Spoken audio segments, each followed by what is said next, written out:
آج پوری دنیا میں امت مسلمہ حضور نبی اکرم صلی اللہ علیہ وسلم کی ولادت باسعادت کی خوشیاں منا رہی ہے، اور یہ خوشیاں کیوں نہ منائیں؟ کیونکہ حضور نبی اکرم صلی اللہ علیہ وسلم کی صورت میں اللہ رب العزت نے ہمیں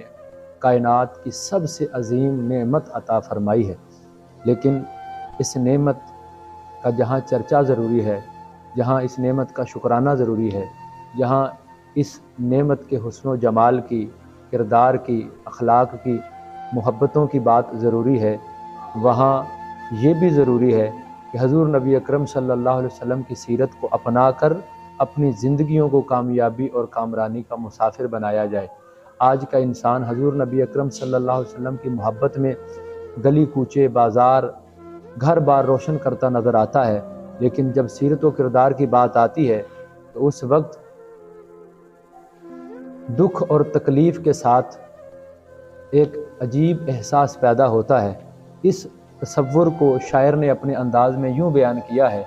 شاعر کہتا ہے، کسی غم گسار کی محنتوں کا یہ خوب میں نے صلا دیا، کہ جو میرے غم میں گھلا کیا اسے میں نے دل سے بھلا دیا، جو جمال روئے حیات تھا، جو دلیل راہ نجات تھا، اسی راہ بر کے نقوش پاک و مسافروں نے مٹا دیا۔ میں تیرے مزار کی جالیوں کی مدحتوں میں مگن رہا، تیرے دشمنوں نے تیرے چمن میں خزاں کا جال بچھا دیا، تیرے حسن خلق کی ایک رمق میری زندگی میں نہ مل سکی،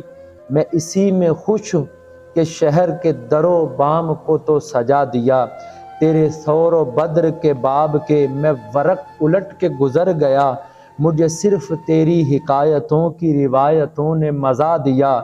کبھی اے عنایت کم نظر تیرے دل میں یہ بھی کسک ہوئی، جو تبسم روح زیست تھا اسے تیرے غم نے رلا دیا، اسے تیرے غم نے رلا دیا۔